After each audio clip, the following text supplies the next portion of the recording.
monsieur tout paravolo? Bonjour. Ben oui, de plus en plus d'ailleurs. Ça va?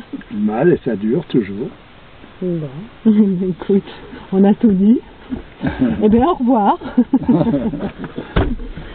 Bon, alors, on va parler de quoi aujourd'hui? J'avais envie de revenir sur ce qui avait été dit l'autre fois par rapport au fait que, effectivement, si le diable est un menteur et qu'il singe Dieu, il y a un endroit où il ne peut pas se cacher, c'est qu'il est grotesque. Oui, ben ça, c'est toujours cet endroit-là. Mais comme on vit dans le grotesque d'une manière continue. C'est un peu l'histoire de la grenouille dans l'eau.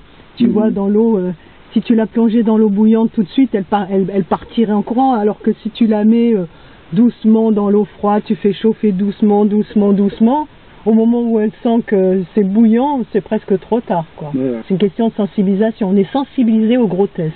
Ben oui, on le voit. Et tu écoutes la jeunesse parler, ils ont toujours des... Enfin, pas tous peut-être, mais on entend beaucoup de grossièreté, de mots qui sont devenus banalisés pour dire n'importe quoi. Il y a toujours une qualification qui est en fait un mot qui est pénible à écouter. Je vais te dire tout simplement, tu sais, en ce moment, pour dire c'est génial, on dit c'est une tuerie, par exemple. Ah, ça tue. Ouais. En fait, ça tue, c'est quoi? Ça veut dire que tu fais l'apologie du meurtre. Oui, c'est quelque part, inconsciemment, tu associes tuerie à quelque chose de positif. Ouais, on s'en rend pas compte, hein. Ou c'est de la bombe. Une bombe, c'est quelque chose qui détruit. C'est de la bombe. Voilà, tout est comme ça, quoi. Ou c'est toujours un truc de fou, c'est jamais... Voilà. Et voilà, mais donc c'est ça, c'est qu'on tire tout le temps ces choses-là vers le bas, ça n'apparaît pas. Mais on s'en rend pas compte, puisque pour nous, on baigne là-dedans, c'est normal. Oui, ça paraît normal. C'est insidieux. Ça permet d'ailleurs au diable de se présenter sans qu'on le voie plus grotesque que le reste. Il fait partie du coup, il est bienvenu au club, tu comprends? Tandis qu'autrement, quand tu vis, quand l'homme vivait d'une autre façon, il avait de la peine à se montrer, à passer inaperçu, disons. Et là, il passe inaperçu. Alors tu vois, par exemple, on parlait de ces deux scientifiques là, Igor et Grishka, je crois, hein, en fait, qui sont venus un petit peu parler de Dieu. Donc on peut se réjouir en tant que croyant, tiens, enfin des scientifiques qui nous parlent de Dieu. Mais quand tu vois en fait le grotesque, il est vite vu. Tu regardes leur visage, c'est grotesque, et tu vois, et ben voilà. Et en fait, bon, ça nous étonne, mais en même temps, bon, ben voilà, c'est comme ces femmes qui se font refaire le visage et qui ont des figures complètement, comment dire, défigurées en fait, avec des grosses lèvres. Regarde cette actrice là, qui était mignonnette comme tout, là, comment elle s'appelle? Béard, Emmanuelle Béard. C'est mignonne comme tout, elle a été se faire gonfler les botoxer les lèvres, elle est monstrueuse maintenant, elle a des lèvres, c'est de poisson, de mérou, tu vois. Donc elle s'est défigurée. Et quand tu regardes les femmes qui se font faire des chirurgies, il y en a qui tombent vraiment dans une compulsivité, comment au final elles deviennent, c'est monstrueux.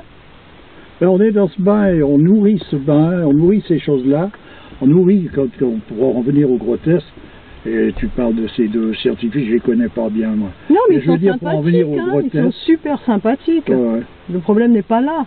Ils sont peut-être le jouet, justement, de tout ça. De toute façon. Et tout le monde est plus ou moins le jouet. C'est pas pour pointer le doigt sur les gens et dire non, parce qu'on en est tous là. Hein. Mais là, en l'occurrence, on vit dans une société actuellement qui nourrit toutes ces choses-là d'une manière continue. On te rappelle, il y a un rappel constant. Et c'est comme toujours, il y a un moment donné un rappel constant, c'est comme un rappel quand tu es dans quelque chose de valable. Le rappel constant t'amène à vivre avec la grandeur, la beauté. Là, on te fait vivre avec la médiocrité systématiquement. La grandeur, elle est uniquement une grandeur quantitative, c'est-à-dire que On te fait briller une quantité de choses, mais la qualification même en tant que telle de chaque chose, de chaque être, de tout ce qui nous entoure, disparaît de la circulation. Voilà, c'est donc, on te nourrit cet aspect-là. De ce fait-là, tu te retrouves à ton aise au bout d'un moment dans ce baratin, parce que tu continues de manger, de boire, de dormir. Ah ben on s'adapte à tout, hein, de toute manière. Voilà. L'être humain s'adapte à tout. Hein. À tout, plus ou moins, mais en tout cas, il va loin dans ses possibilités. Il peut aller très haut, autant il peut aller très bas. Ça, c'est bien sûr. Mais là, il suffit de faire le point vraiment pour s'apercevoir qu'on est vraiment dans une période terrible. Et le fait de banaliser comme ça certaines choses, c'est vraiment l'arme du diable, là, la banalisation. Voilà. Puis comme tout le monde est dans le même coup, voilà. On dirait que ça excuse tout. Ben oui, parce que ça te fait paraître normal ouais. Des choses qui ne le sont pas. C'est le règne de la quantité, c'est ça. Tu vois. Et quand tu veux être toi normal, tu parais anormal. En fait, l'inversion, elle se situe vraiment à... Puis pour savoir ce qui est normal véritablement, ce qui est normal, c'est ce qui est juste. Alors pour savoir actuellement où c'en est, où veux-tu t'adresser? Tu vois, le problème il est là, c'est que de génération en génération, qu'est-ce qui se passe? C'est des révolutions les unes sur les autres. Les personnages se révoltent contre l'état dans lequel ils se trouvent parce que ça va pas, donc chacun pour soi. Et puis moi je fais comme ça, puis terminé, on verra bien. Puis tout le monde essaye de filouter un peu l'organisation sociale, etc. À juste titre d'ailleurs, parce que comme c'est un truc complètement arbitraire par rapport à l'état de ce que représente un homme, donc tout le monde est là, chacun essaye de se débrouiller comme il peut. Voilà. De fil en aiguille, il y a ces gens-là font des enfants, qui font d'eux des enfants, ça se transmet, ce que tu transmets, c'est une anarchie systématique. Avec ce qui peut rester à se trimballer, c'est un sentiment, et vent pour justement sa progéniture, pour quelque chose, on peut avoir un sentiment, mais une connaissance de ce qui est juste, et de ce qui est l'équilibre véritable de chaque chose, ça n'existe plus. Et c'est pas évidemment les scientifiques qui vont te le donner, puisque eux-mêmes sont des déséquilibrés. Malgré toutes les recherches, les trouvailles qu'ils peuvent bien faire, ils sont dans un déséquilibre constant. Autrement, ils ne mettraient pas à jour des choses qui sont censées, pour une raison ou pour une autre, en arriver à détériorer, c'est-à-dire à déséquilibrer l'ensemble même de la manifestation. On ne peut pas être équilibré et fabriquer un outil qui déséquilibre. C'est pas possible, je veux dire. On le sait, donc à partir de là, on ne manifeste pas cette chose-là, même si on l'a trouvée et qu'on sait la faire, on n'y touche pas. Donc le fait de mettre ça à jour, c'est la preuve du déséquilibre du personnage qui, lui, ne voit pas les conséquences des choses. Si tu ne vois pas les conséquences des choses, c'est que tu n'as donc pas de discernement. Si tu n'as pas de discernement, tu es dans un état de déséquilibre. Voilà.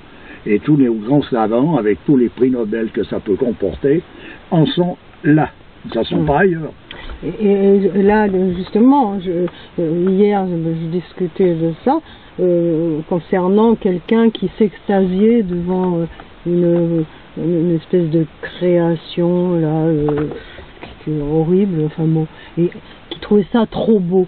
Et moi, je dis, ben non, c'est vraiment, comment peut-on aimer ces choses-là? Alors, il y avait un différent comme ça, on me disait, mais attends, si c'est trop beau, si c'est beau pour la personne, voilà, c'est chacun ses goûts, etc. Ouais. Je dis, oui, mais bon, aimer ce genre de truc, oui, mais alors on me dit, mais qu'est-ce qui te fait dire, toi, que c'est toi qui a une appréciation qui est juste? Je dis, non, mais ça se voit que, voilà, et effectivement, c'est une histoire de différence d'appréciation, mais on se rend bien compte qu'il y a des gens qui ont quand même mauvais goût. Alors c'est vrai, c'est peut-être prétentieux de penser qu'on a soi-même bon goût pour juger l'autre qui a mauvais goût. C'est peut-être prétentieux, mais moi quand quelqu'un qui aime quelque chose de kitsch, bon bah, mais toujours est-il que la chose, on ne peut pas nier que c'est kitsch, ou Bien sûr, voilà. Ce qui se passe, c'est qu'à un moment donné, il faut réaliser que c'est pas que, par exemple, personnellement, je détiens la vérité, c'est que c'est la vérité qui me détient. C'est une autre histoire. Oui, mais on va dire, pourquoi toi et pas quelqu'un d'autre? Mais tout le monde, tout un chacun, simplement, il faut l'accepter.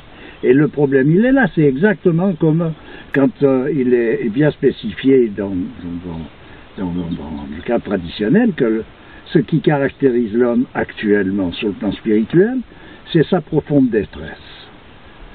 Simplement, par-dessus cette détresse, il y a une effluve de grâce qui submerge toute cette détresse, mais l'homme, il peut refuser ou accepter cette grâce. Voilà. Donc c'est pas lui qui détient la grâce, c'est la grâce qui peut le détient, s'il veut bien s'abandonner à cette grâce. Puisqu'il a été fait libre, il a donc la possibilité de la refuser, au même titre qu'on peut refuser la vérité. Et moi je sais que je ne détiens pas la vérité, je cherche à faire tout mon possible pour que la vérité me détienne. C'est une autre histoire. Voilà. Alors autrement on n'en finit jamais. Chacun ses goûts, chacun ci, chacun là. Ça veut dire quelqu'un qui est complètement estropié, malade, je veux dire, dans sa tête, il suffit qu'il ponde je sais pas quelle histoire, il trouve ça beau, ça devient beau. Donc ça n'a plus aucun sens. Beau, laid, il n'y aura plus rien qui n'a aucun sens, puisque c'est laissé dans les mains. Chacun, finalement, peut décider de ce qui est beau et ce qui n'est pas beau par rapport à un critère de sensation. Donc ça veut dire que quelqu'un qui a des sensations qui sont estropiades, il trouve beau un truc qui est la laideur personnifiée. C'est ce qui se passe dans l'art moderne, l'art contemporain. Ouais. C'est-à-dire que où ils en sont. Oui, bien sûr, bien sûr. Des objets complètement bidons qui coûtent des millions et des millions parce que voilà, les gens Mais ça a démarré un moment, ça, parce que tu vois, il fut une époque où c'était très très pointu. Là, il y avait des critères et il y avait toute une... justement, on ne faisait pas n'importe quoi. L'art en tant que tel, c'est quoi? C'est la représentation d'un état. Voilà. Chaque chose qui est appelée une œuvre d'art est censée représenter un état. Un état humain. Voilà, c'est pas être le témoin d'une période ou d'une époque, c'est un état humain ou supra-humain, ou alors de ce fait-là, comme actuellement, ça reste ça, c'est infra-humain. Voilà ce que c'est que l'art. Puisque chaque artiste donne ce qu'il a au fond de lui, on dit bien qu'il a créé, c'est un créateur. Donc il imite le créateur et il fait des créations. Donc ce qu'il peut créer ne peut pas créer plus que l'état dans lequel il se trouve.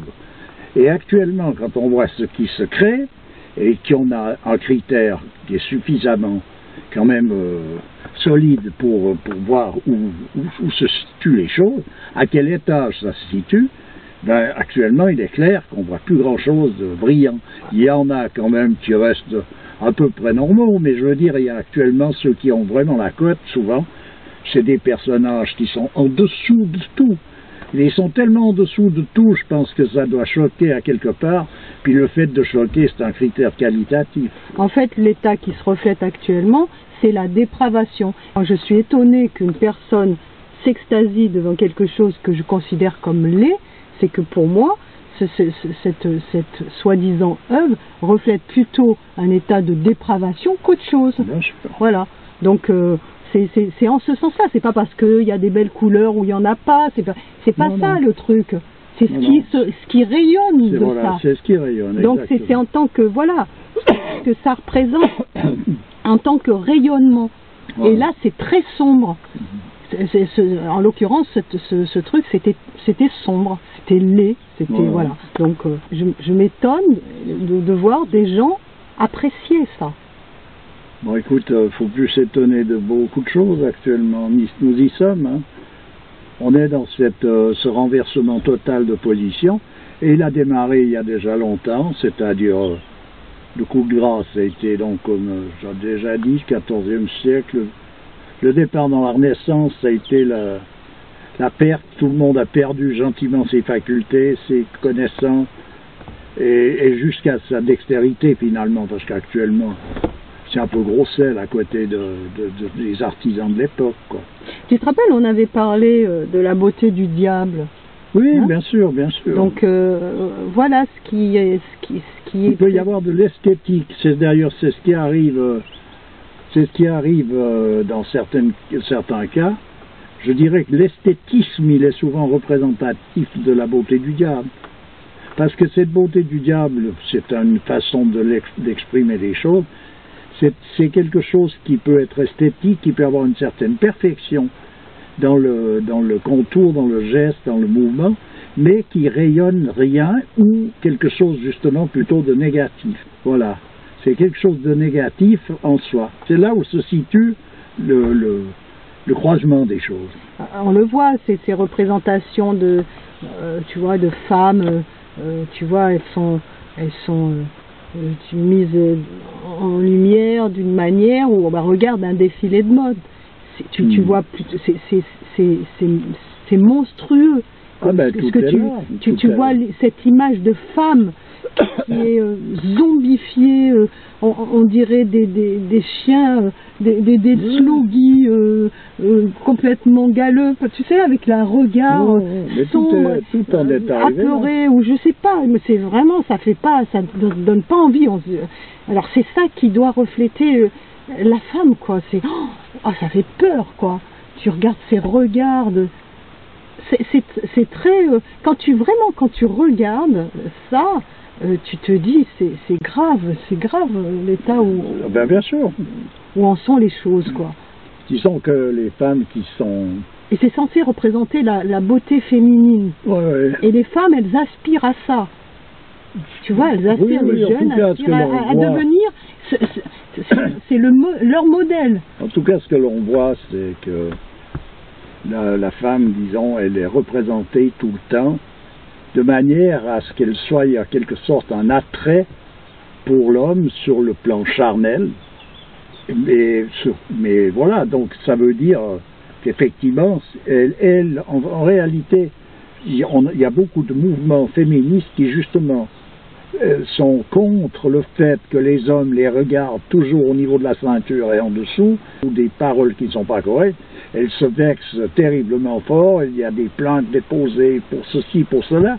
Et dans la réalité, ce qui se passe, c'est que on les habille, elles s'habillent, elles se maquillent, elles se mettent dans une position où de toute façon elles sont constamment en train de chercher cette position attractive sur le plan charnel. Donc, je dis pas que quelqu'un fait exprès ou pas exprès. Je dis c'est un non-sens de toute manière. C'est un non-sens et ça ni queue ni tête et puis c'est insoluble. C'est insoluble parce qu'il faut donc cacher certains aspects si on veut pas mettre en marche toute une histoire ou bien pour mettre en avant certains aspects si on veut justement démontrer quelque chose. Donc, dans tout c'est comme ça. Donc, en l'occurrence, les aspects qui sont démontrés, c'est toujours une démonstration de quelque chose où on appelle de la beauté, quelque chose qui est un plastique, qui peut être esthétique ou pas. Après, c'est encore une question de nouveau de goût. Il y en a qui préfèrent celle-là, ou cet habillement que l'autre, mais il n'y a pas quelque chose qui est beau en soi. Non. Voilà. Et là, justement, aujourd'hui, sur mon Facebook, et je mettrai le lien, j'ai mis une vidéo qui tourne actuellement pas mal sur le net apparemment, et quand on voit la représentation de la femme et de l'homme aussi, par la même occasion, ça fait peur, quoi. Ça fait très très très peur. Alors tout ça, tu vois, dans des postures, il y a tout là-dedans, c'est de la publicité, c'est dans le monde de la publicité. Il y a des postures pornographiques, mais tout ça dans un style très chic. Tu vois, c'est du porno chic. Il y a des incitations au meurtre, il y a des choses très graves qui sont suggérées à travers la pub. Ben, il y a qu'à avoir les jouets d'enfants, il y a qu'à avoir les habillements donc de manière, c'est pas seulement subliminal, c'est avéré, quoi. C'est même pas la peine, ça saute aux yeux. Ça saute aux yeux, mais pas pour tout le monde. Il n'y a plus d'enfants, tu vois, il n'y a plus d'enfants. C'est des nanas ou des mecs, c'est des petites nanas, des petits mecs, voilà comment les petites Lolita, voilà, c'est comme ça que ça marche. Oui. Bah, en tout cas, ils sont montrés comme ça à présent. Ça ne veut pas dire qu'ils le sont foncièrement, parce qu'il faut leur forcer la main de ces choses-là. Mais je veux dire, ils sont dans ces positions-là. On les montre, c'est sur des revues, des magazines. Tu as des magazines de mode, puis tu vois, c'est des petites filles qui ont 6, 7, 8 ans. Quand on comprend, la société, elle est pédophile. Elle est en tout cas le terrain idéal pour nourrir ça et pour amener ça comme étant la norme. Mais bien sûr. Alors, j'ai écouté, donc je mettrai aussi le lien, j'ai mis sur Facebook, une conférence de Marion Sigaud, je crois. Est-ce que je t'ai envoyé le lien? Est-ce que tu l'as écouté? Je ne l'ai pas encore écouté. Concernant, alors ça se passe à la fin de, je ne sais plus quel roi, Louis XV, enfin au milieu du XVIIe siècle. Il y a eu un scandale à l'hôpital de je sais pas quoi, la Salpêtrière, je me rappelle plus trop des noms. Hein, donc comment ce qui est actuellement l'équivalent de, comment on appelle ça, là où on met les pauvres orphelins, etc. Là c'est l'assistance publique, voilà. Comment la Salpêtrière, en fait, a servi de tremplin pour nourrir tout un réseau pédophile. À la période où, alors c'est les jansénistes, c'est une espèce de branche chrétienne qui sont un petit peu contre le catholicisme, enfin qui étaient contre, et qui ont, eux, facilité la mise en place de la République, hein, parce qu'ils ont vraiment sali la personne qui était représentante de la religion chrétienne de l'époque, qui s'occupait qui était en fait l'autorité spirituelle apparemment du roi. Ils l'ont sali, et Voltaire a eu un très très mauvais rôle là-dedans, parce que quand on s'aperçoit de son rôle à lui, c'était pas quelqu'un de très brillant. On en fait il y a l'avenue Voltaire à Paris où oui, on en fait une dithyrambe de ce mec. Franchement, il est pas. C'est un personnage qui avait une certaine érudition. Ouais, mais franchement, un bon politique en tout cas. Voilà. Et donc, on a cherché les poux à ce représentant chrétien là, parce que justement, il voulait aller contre ça. Et ils ont mis en place tout un réseau pédophile. Ils ont utilisé les jeunes qui rentraient là et qui disparaissaient, mais vraiment d'une manière, je pense que ça a été vraiment le démarrage de toute cette pédophilie étatique que l'on peut voir actuellement, tu vois. Oui, bien sûr. Pour en revenir à ce que je disais, la société est profondément pédophile. Tu vois que ça, tu vois des mannequins, tu vois c'est des petites gamines prépubères que l'on maquille comme des femmes. Moi je sais, j'ai travaillé dans le milieu de la mode à un moment donné comme maquilleuse, donc je sais de quoi je parle. Donc, et on en fait des femmes objets, etc. Quand tu vois certaines chansons qu'il y a eu, certaines idoles aussi, tu vois, des Vanessa Paradis par exemple, ça a été vraiment cette femme enfant qui a été propulsée comme ça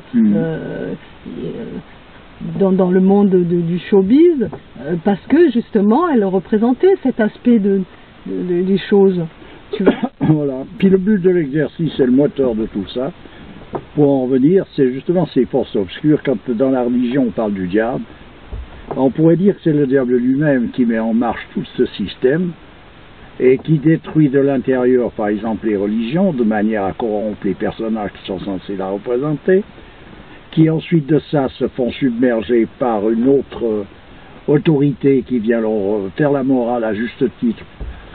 C'est ce qui a permis au pouvoir temporel de prendre la main sur l'autorité spirituelle. L'autorité spirituelle étant en décadence, le pouvoir temporel a pris la main. Et ce pouvoir temporel, il se retrouve être un pouvoir, mais dénué d'autorité réelle, c'est-à-dire de connaissances fondamentales qui permettraient que les choses continuent d'être en harmonie avec le principe universel. Donc voilà ce qui est arrivé de fil en aiguille, ça a été gentiment, mais sûrement, et on en est arrivé actuellement où il n'y a plus rien, tout ce qui a une véritable valeur est jeté au profit de choses qui qui devraient rester enterrées, qui devraient ne jamais apparaître. C'est ces choses-là actuellement, c'est là-dedans que l'on baigne. C'est représentatif de la fin d'un cycle. Il faut comprendre ça, c'est simplement ça, c'est pas autre chose. À une époque, un personnage comme Gainsbourg, avec sa fille, ils ont fait un zeste de citron, tu sais, un zeste de citron, un jeu de mots. Une chanson totalement suggestive qui mettait en évidence ce truc de pédophilie. Et là, je les ai pas vus monter au créneau, les féministes, hein. Là, il faut dénoncer, là, il faut lever le poing et dire ça va pas, il y a quelque chose qui va pas. Mais tu vois? D'ailleurs, c'est pas dénoncer, ça sert à rien de dénoncer. D'ailleurs, ça sert pas à grand chose, mais bon, là, on les voit pas, il n'y a plus personne. Elles sont pas aussi virulentes que quand une fille a envie de porter un voile sur la tête et que vraiment par religiosité. Oui, bien sûr. Tu vois, là. Donc, c'est pour ça que je te dis, ce qu'il faut voir, c'est pas tant les personnages, c'est ce qui dirige le bal. Voilà. Oui, à un moment donné, moi, ce qui m'intéresse, c'est qui dirige le bal. Voilà, elles sont les instruments comme tout le monde est l'instrument de ces forces-là. Mais au moins le savoir, ça. Oui, ben voilà, mais pour le savoir, il faut savoir qui dirige le bal, autrement tu t'en sors pas. Autrement toujours le même, hein. Tu sais pas. Toujours le même. Ben, bien sûr, mais il faut le savoir vraiment. Pas simplement l'imaginer puis se dire ouais ça doit être ça, non. On peut arriver à savoir exactement qui dirige le bal. Quels sont les critères? Il y a des critères précis, etc. Simplement, ça demande une démarche personnelle. Quand tu vois tout ça, c'est grotesque, justement. Tout est grotesque. On peut spontanément le voir comme tel, mais on ne peut pas nécessairement le voir comme tel. Mais on peut le savoir malgré tout, même si on n'a pas les yeux pour le voir. Oui. Simplement, on ne nourrit pas ce savoir. On nourrit justement l'autre aspect des choses, c'est-à-dire l'ignorance qui t'amène justement à plonger tête baissée dans cette confiture. Parce que tout le monde peut avoir tendance à aimer des choses qui sont plus ou moins discutables. Tout le monde, hein. Oui, mais c'est plutôt parce que ça fait écho à quelque chose, un désordre qui est en nous. Ben, l'homme, il a cette disposition qui contient tout en lui. Voilà. Donc ça fait contient le meilleur comme le pire. Donc ça nourrit ça. Voilà. Mais il faut le voir en tant que tel. Suivant la gymnastique que tu fais, tu nourris tel muscle, tu grossis tel muscle, tu as la force à tel endroit plutôt qu'à tel autre. Donc actuellement, tout est fait pour nourrir tout ce qui amène l'homme à sa destruction.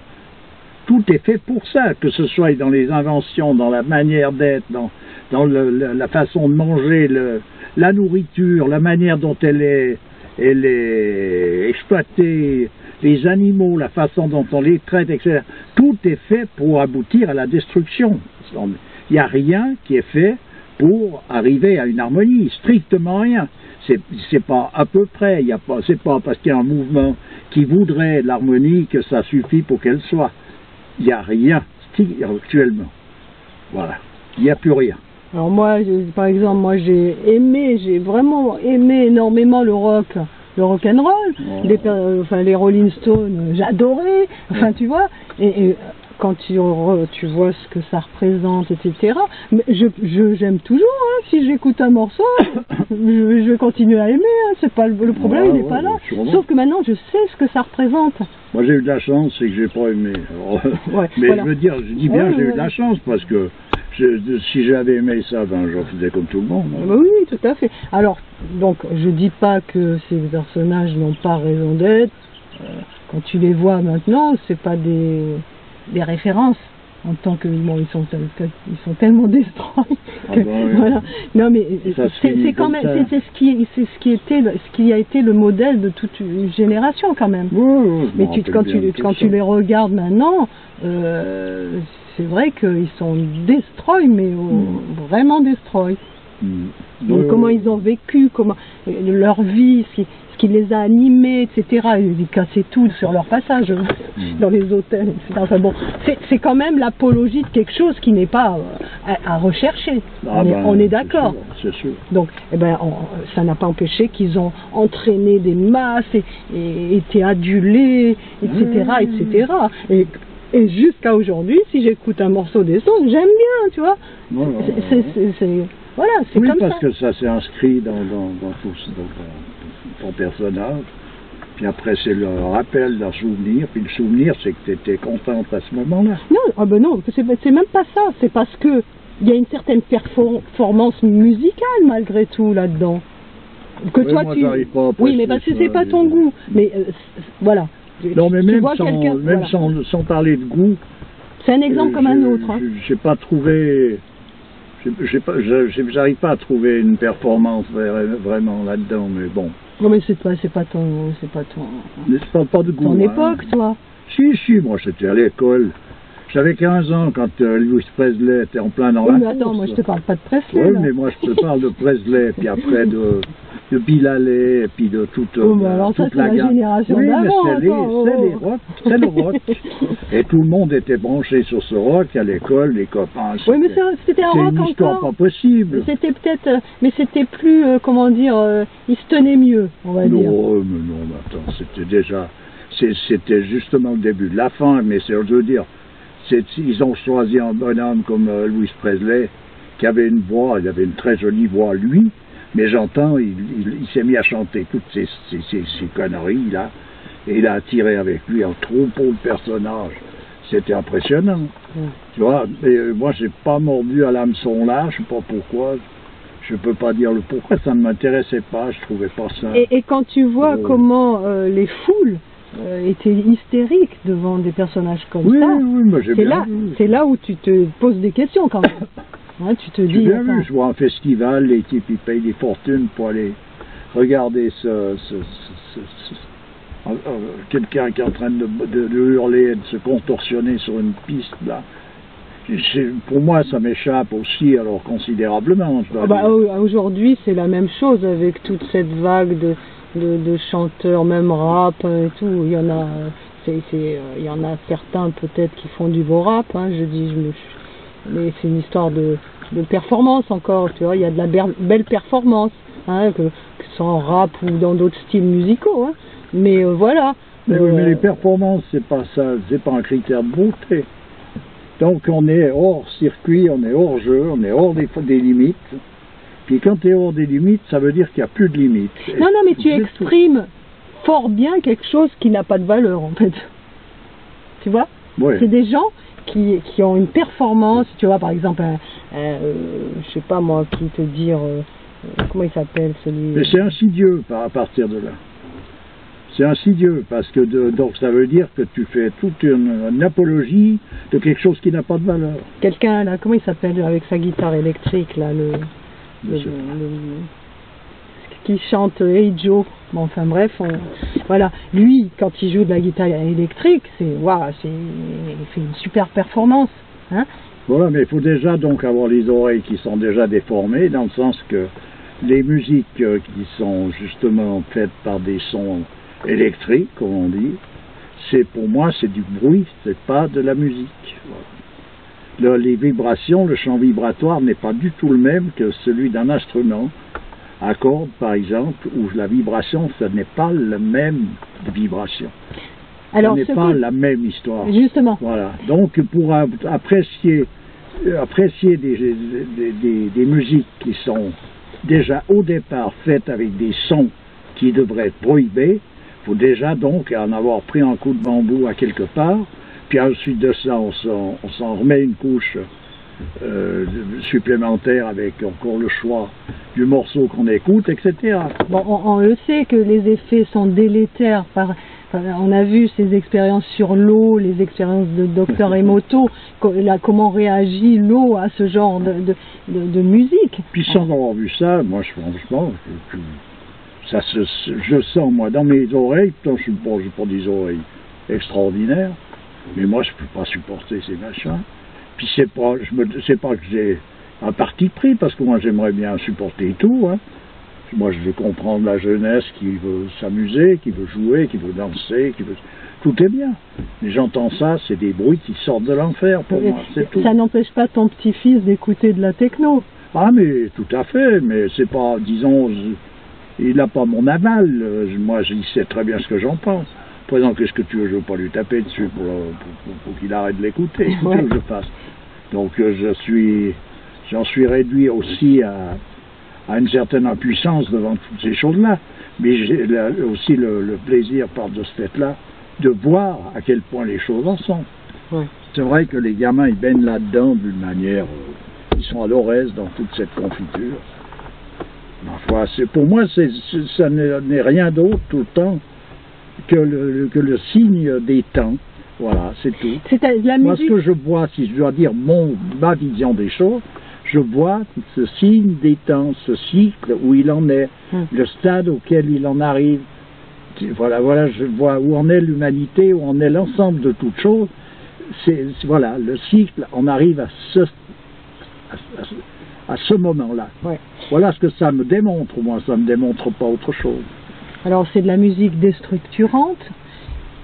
En général, les jeunes boivent ou fument ou prennent tout un tas de drogues, donc ça ne va pas les aider à aller dans le bon sens. Dans des contextes avec, tu vois, où il y a des lumières, le bruit, parce qu'ils mettent ça avec des décibels à n'en plus finir. Tu verrais la puissance du sonore, ça te casse les basses, là, ça te casse le ventre, tu vois. C'est fait pour, il faut que ça casse. Pas dans et ça casse les cellules, quoi, à un moment donné. Dans le sens qu'on est dans une période qui s'appelle la période de la dissolution. Il y a eu la solidification, et ensuite de ça, il y a la dissolution. Donc ça veut dire que tout doit se dissoudre. Se dissoudre, tu vois ce que ça peut vouloir dire. Oui, c'est la dissolution, il n'y a plus rien qui peut rester intègre. Tout est détruit. C'est une période destructive, c'est la destruction comme telle. Nous y sommes, qu'on le veuille ou non, qu'on trouve ça drôle ou pas, le problème n'est pas là. C'est que nous y sommes et c'est significatif d'un temps bien précis au niveau du cycle. Donc, ce ne sont que des constats. Oui, bien sûr. Voilà, des constats de faits, quoi. Voilà, c'est comme ça. Je fais que ça, je fais que constater. Et on ne détient pas la vérité que de constater. On constate. Voilà, mais l'histoire, c'est que ça veut dire que si tu arrives à constater ce que c'est réellement, et que tu es d'accord avec ce constat, parce que tu peux avoir un critère qui te permet de savoir, c'est comme pour eux. Mettons, c'est tout simple, pour prendre une mesure.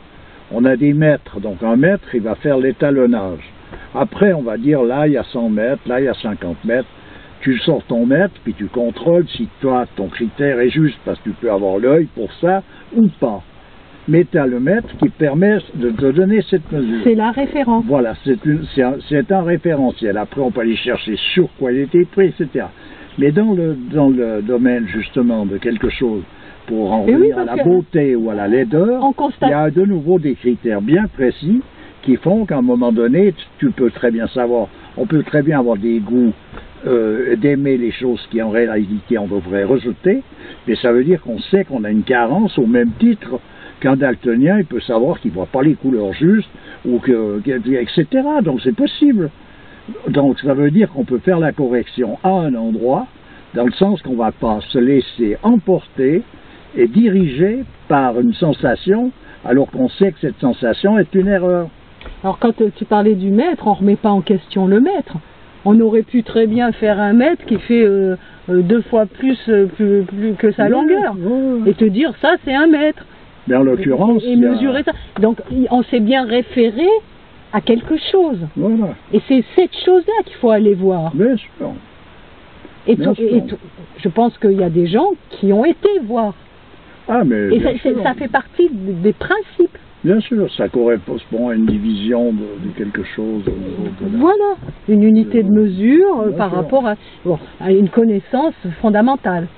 On est d'accord. D'ailleurs, on a parlé, ou tu as mis des choses concernant le nombre d'or, que si quelqu'un veut se pencher là-dessus, il y a un moment, il y a déjà... On peut prendre du temps pour se promener avec ça. Ah ben oui, alors le nombre d'or, qui connaît vraiment, à part ceux qui se penchent là-dessus? Alors que c'est un nombre, tu le trouves dans toute la création, dans les mesures du corps, au niveau de l'infiniment grand, de l'infiniment petit, etc. Qui peut remettre ça en cause? On peut tout remettre en cause si on veut. Hein. Voilà, donc il y a des choses fondamentales qu'on ne peut pas remettre en cause. Là, en l'occurrence, comme pour revenir au nombre d'or, ça correspond justement à un équilibre. C'est-à-dire que c'est un rapport de proportion. C'est un rapport de proportion qui rentre, qui correspond à une harmonie. Et cette harmonie, c'est en quelque sorte, elle a été calquée sur l'ensemble de l'univers, sur le principe universel. Tout effectivement est fait dans la création par rapport à un critère qui est si on veut copier ces choses-là, pas dans leur forme, mais dans leur processus d'opération, on se retrouve avec comme critère le nombre d'or qui va lui donner, va être le diapason en quelque sorte, comme le diapason dans la musique. Voilà. Parce qu'il y a des choses... Comment chacun joue, tu vois, une musique où chacun joue la sienne dans n'importe quelle tonalité, je veux dire, c'est de la cacophonie, et c'est ce qui arrive au niveau architectural, c'est ce qui arrive au niveau du domaine de l'art, de tout, de la pensée, c'est chacun la sienne, puis ça soit n'importe quoi, c'est pas le fait que ça soit pire qui est, ou beau, c'est encore un autre critère qui va faire qu'on va adopter telle chose ou pas. Et quand tu dis que l'école est là pour apprendre à ignorer, c'est justement à ignorer ces choses fondamentales qui régissent l'ensemble de la manifestation et l'ensemble des choses. Voilà dans quel sens, pourquoi ça apprend à ignorer.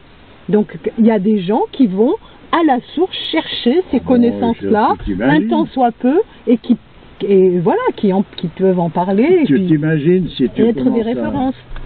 Si tu commences à apprendre à connaître, tu vas à l'encontre du mouvement actuel, c'est-à-dire que tu te retrouves totalement en travers. Alors, être des références, je voulais dire. Voilà, construis une école qui n'est pas quelque chose pour apprendre à ignorer.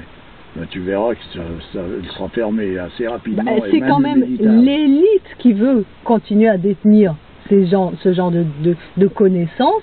Hein, et distiller une pseudo-connaissance pour embrouiller les gens, hein, parce que quand ils viennent nous raconter des salades, les gens prennent ça comme argent comptant, hein, ils remettent pas en question. Hein. On va te dire à la télé telle chose, il y a eu telle chose, machin. Les gens ne remettent pas en question en disant ah oui mais non, alors pourquoi il y a ci, quel droit peuvent-ils dire ça, qu'est-ce qui leur permet de savoir ça, etc. Personne, ils prennent ça comme argent comptant. À partir du moment où tu viens parler de vraies, de choses vraies, on te remet en cause. Tu vois, moi déjà dans le langage, je n'utiliserai pas le terme de l'élite qui veut imposer une connaissance. Il ne s'agit pas d'une élite et pas d'une connaissance. Mais quand je parle d'élite, évidemment, je ne te parle pas d'une élite qualitative, on est d'accord. Mais je veux dire, ça veut dire donc qu'on peut changer. On peut changer les termes. D'ailleurs, la place de connaissance, on va mettre ignorance. Ouais. Voilà. Et puis à la place d'élite, on va mettre des malades. Des malades qui veulent imposer une ignorance à l'ensemble de la collectivité. Ben voilà. Voilà ce qu'il faut dire. C'est pas une élite qui machin, parce qu'autrement on n'en finit plus.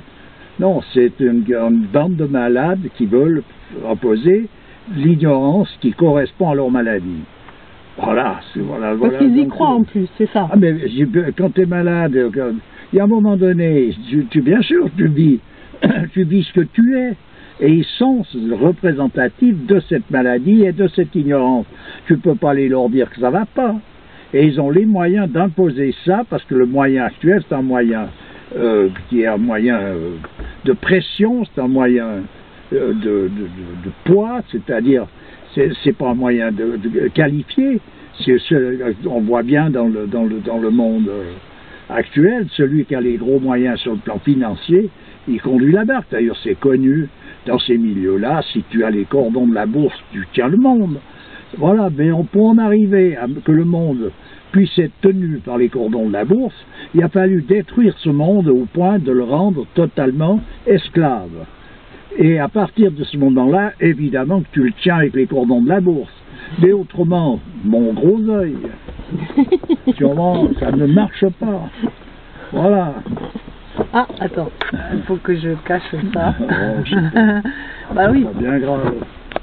Ouais, il faut que chaque... C'est une voiture. Ouais, oui, non, mais je veux pas qu'on voit l'immatriculation. Ah. Donc pour préserver la personne.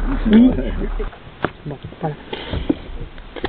Oui, donc, nous disions. Ben voilà, je veux dire, c'est ça. Donc il faut remettre les pendules à l'heure.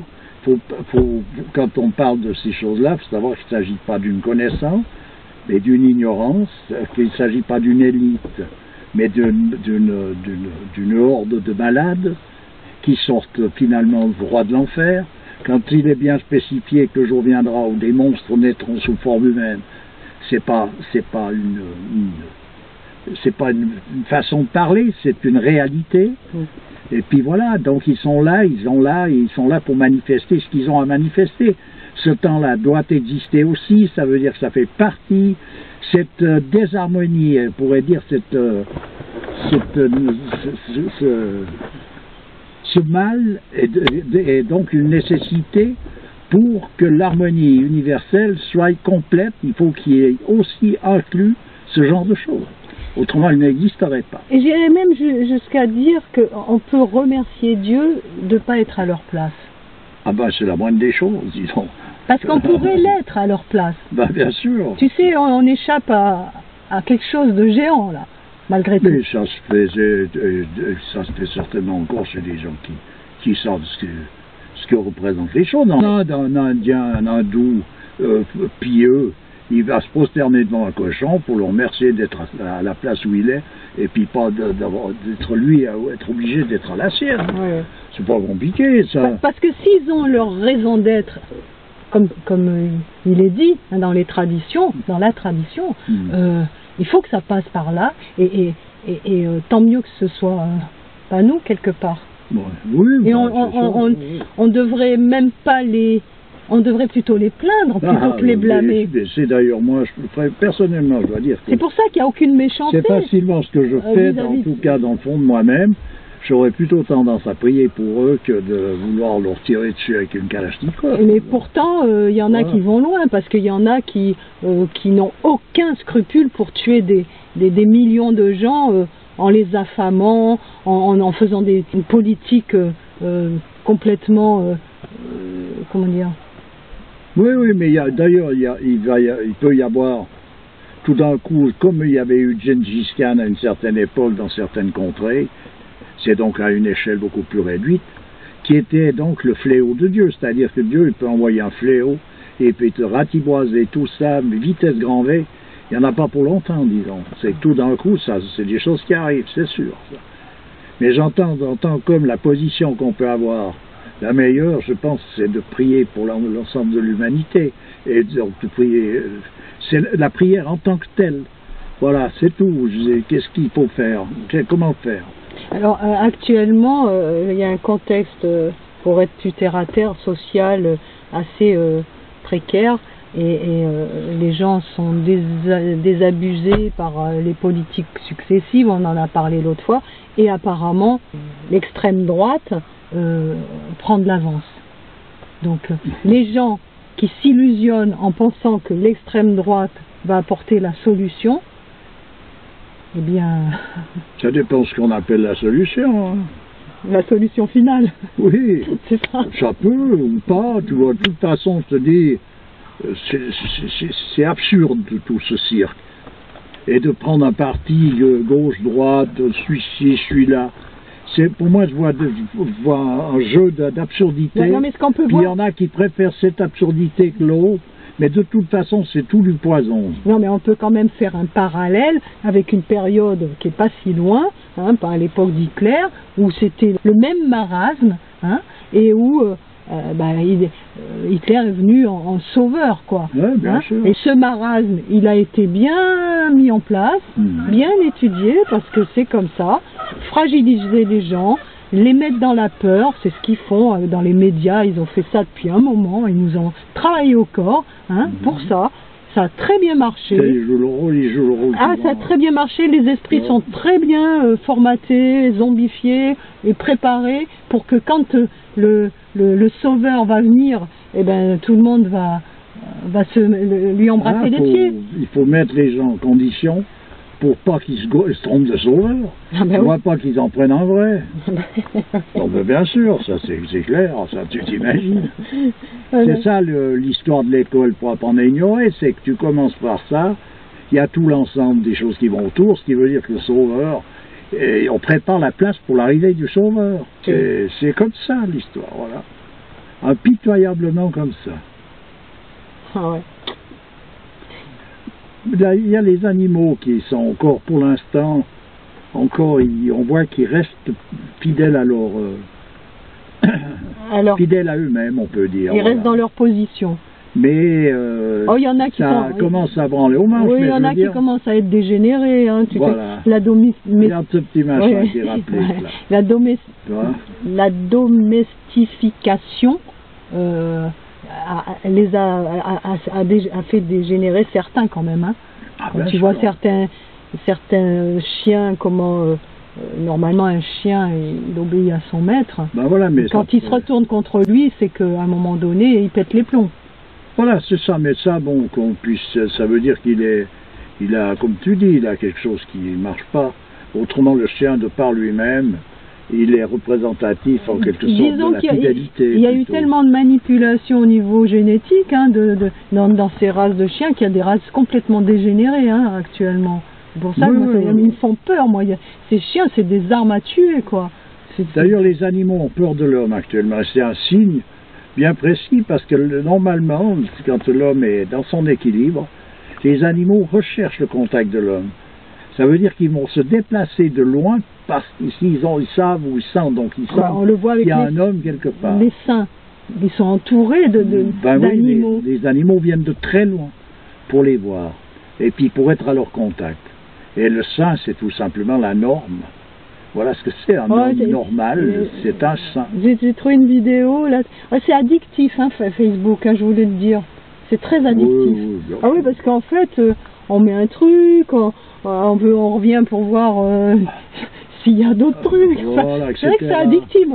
Des fois, je me dis, oulala, ça m'empêche. Tous ces trucs, c'est bien, et puis en même temps, c'est pas bien, quoi. Il y a un côté positif, et il faut trouver un équilibre là-dedans, c'est pas évident. Hein. Non, tout ça pour dire que j'ai trouvé une vidéo qui était sympa. C'est autour de la Kaaba, un personnage qui fait donc tu sais, on tourne autour de la Kaaba, et qui a un oiseau, tu sais, il y a des centaines d'oiseaux qui se déplacent au-dessus de la Kaaba et qui est venu se poser sur sa tête et qui reste là un moment. Lui, il marche, je trouve ça fameux, tu vois. Et ça veut dire quoi? Que c'est un élu? Alors là, je suis pas un devin, disons, dans ces choses-là. Non, mais c'est quand même assez. Faut que je voie de mes propres yeux parce que ça dépend de l'allure que ça a. Lui, il marche tranquillement, il fait ses. Oui, mais je peux pas sur une description, faut que je le voie. Bon, je te montrerai, mais je trouvais ça, je l'ai mis dans mon Facebook aussi. Donc, je trouvais ça assez fameux, tu vois. Et c'est très rare maintenant qu'un oiseau vienne vers toi. Alors qu'avant, apparemment, c'était courant. Ben, bien sûr, c'était courant. C'est sûr. Et les animaux n'avaient pas peur de l'homme. Absolument pas.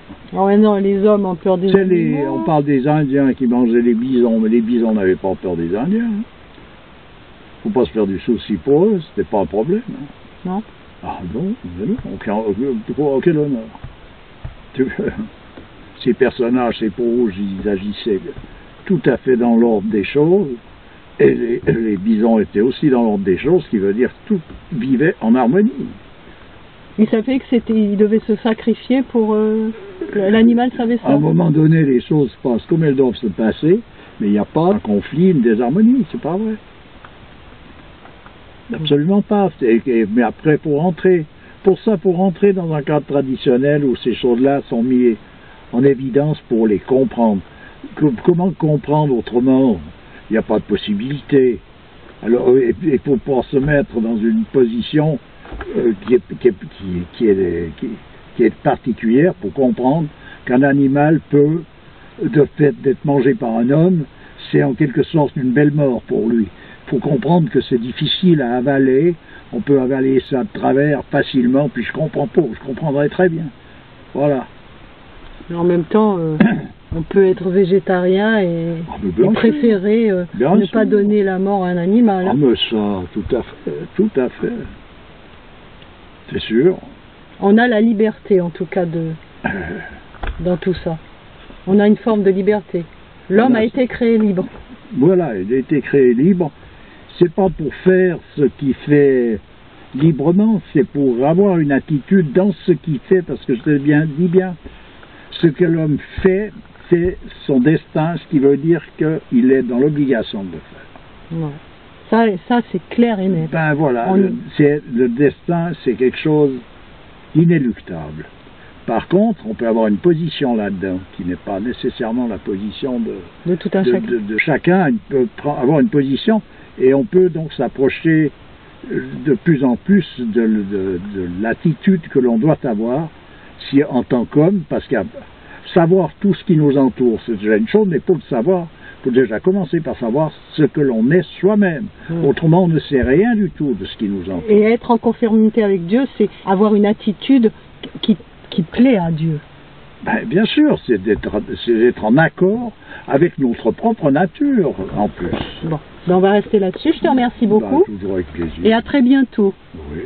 Au revoir. Au revoir.